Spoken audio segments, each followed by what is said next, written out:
안녕하십니까. 법알목 가이드의 박남주입니다. 현재 유튜브 검열에 대한 논란으로 시끄럽습니다. 작년 10월에 정부가 가짜뉴스와의 전쟁을 선포한 것이 현실화되어 가고 있는 과정 중에 있기도 하고 몇몇 단체가 인터넷 방송에 대한 모니터링을 확대한다고 했기 때문입니다.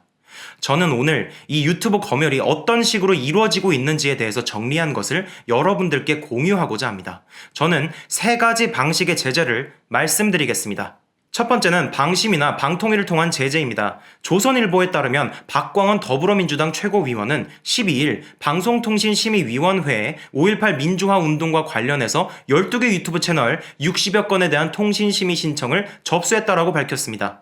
구글 코리아를 방문해서 5.18 민주화 운동에 대한 허위 정보를 생산하는 채널과 영상에 대해서 삭제해달라고 했었는데 구글이 이를 거부했었거든요. 그랬더니 이렇게 심의를 신청해서 직접적으로 제재를 가하려고 한 것입니다.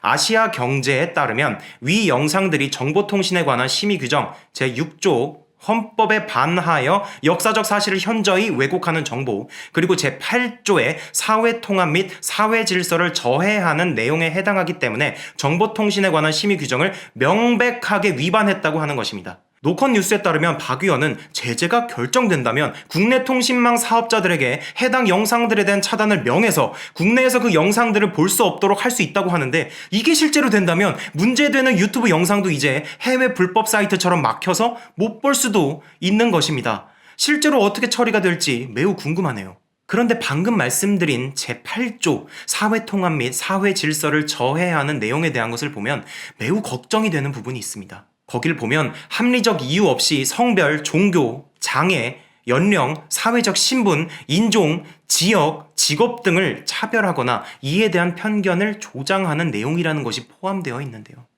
뭐가 합리적인 이유일까요? 딱 봐도 굉장히 추상적이고 범위가 엄청나게 넓은 것 같지 않습니까? 그렇기 때문에 어떤 사회적 현상에 대한 문제점을 지적하는 영상을 올렸을 때 여기에 해당되는 경우가 정말 많을 수밖에 없습니다. 이거 마음만 먹으면 이 규정 적용시켜서 심의할 채널들 정말 많아 보이지 않습니까? 설마 그렇게 하진 않겠죠. 막 높으신 분들이 이 영상 사회 통합을 저해시키는 것 같은 느낌적인 느낌이 있으니까 이거 심의하세요. 이러진 않겠죠. 우리나라 민주주의 국가니까요. 제발 국민들이 이해할 만한 기준을 세워서 심의해달라고 정말 간곡히 부탁드립니다. 잘해주세요. 높으신 분들. 두 번째는 컨텐츠 외적 제재입니다. 현재 국세청이 구글 코리아를 상대로 세무조사에 착수한 상태인데다가 방통위는 유튜브 프리미엄 서비스, 그러니까 과거에는 유튜브 레드였던 이 서비스를 유튜브가 1개월간 무료로 제공하다가 뒤에 유료로 전환되는 과정에서 이용자의 가입 의사를 분명하게 확인하지 않는 부분이 있다면서 이용자의 이익을 저해한 행위가 인정된다면 관련 법령에 따라서 처벌한다는 계획을 밝혔습니다.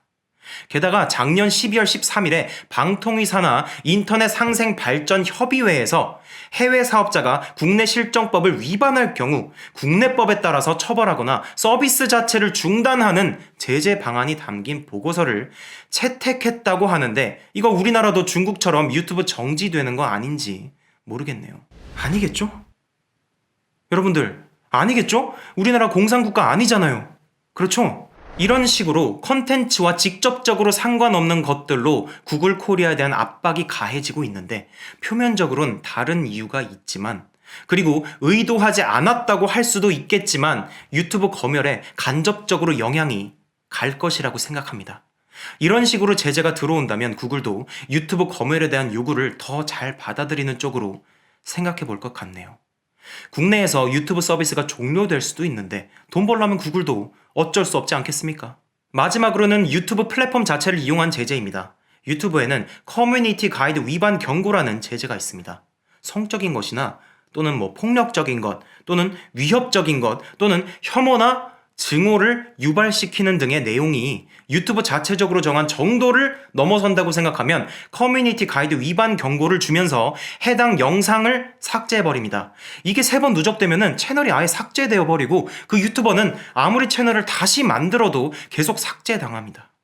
모든 영상이 올라올 때마다 유튜브에서 직접 하나하나 다 보고 이 영상이 문제가 있는지 없는지를 판단할 수가 없기 때문에 사람들로부터 많은 신고가 들어오면 검토를 하는 것으로 알고 있습니다.